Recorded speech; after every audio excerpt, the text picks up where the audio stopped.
Some pioneers will be mentioned, but it is mainly the research implemented with computers that will be addressed. The content of the book is thus partly historical, since the main approaches to the problem will be presented in an intuitive manner. The idea is to make sure that the listener can understand the main principles without having to know all the technical details. Specifically, recent approaches based on the statistical analysis of very large corpora of texts will be presented, but these approaches are highly technical, and we will skip the mathematical details that are not necessary to grasp the overall idea. More technical books exist for those who are interested in the full details of the different approaches. The book begins with a presentation of the main problems one has to solve when developing a machine translation system. The journey continues with a quick overview of the evolution of machine translation, followed by a more detailed presentation of the history of the field, from its beginnings before the advent of computers to the most recent advances based on deep learning. Along the way, we will encounter all the main approaches developed since the field's beginning. Rule-based approaches up to the ALPAC report and its consequences, and the advent of parallel corpora, which fueled research in the field after the 1980s, first through the example-based paradigm, then through the most popular statistical paradigm, along with its more recent developments, the segment-based approach, and the introduction of more linguistic knowledge to the systems. This book is not limited to a presentation of the main approaches to the problem.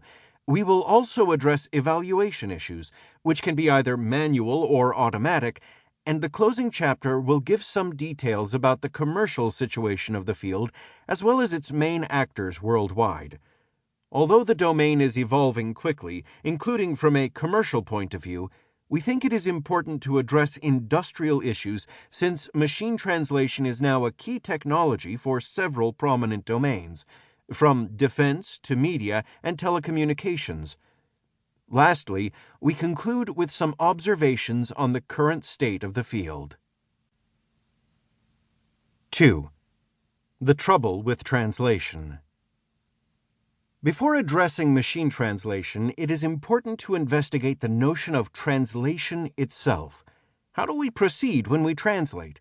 What makes a translation a good translation?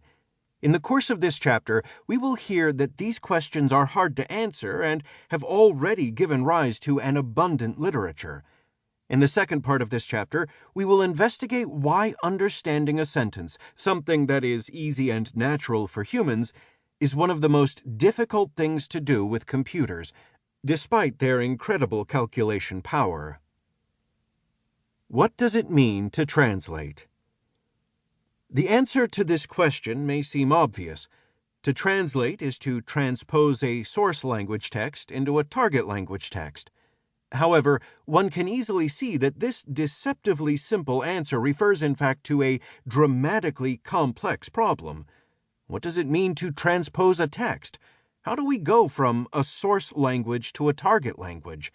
How does one find equivalent expressions between two languages?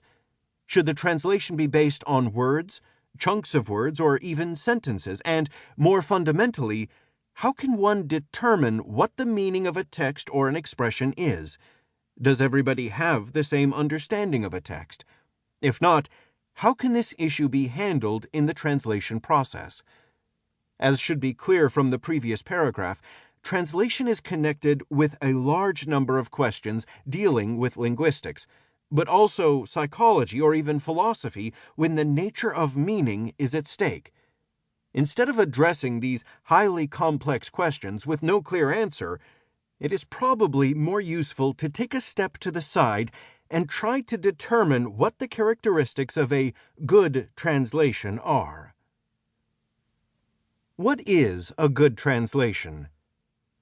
A first crucial issue when addressing translation is that no one knows how to formally define what constitutes a good translation. We should thus not expect to make much headway from this perspective, but at least some criteria can be found in the literature. Criteria for a good translation. The translation of a text should be faithful to the original text. It should respect the main characteristics of the original text, the tone and style. To keep listening to this audiobook, I've left you a link in the description so you can do it at no cost thanks to Audible's 30-day free trial.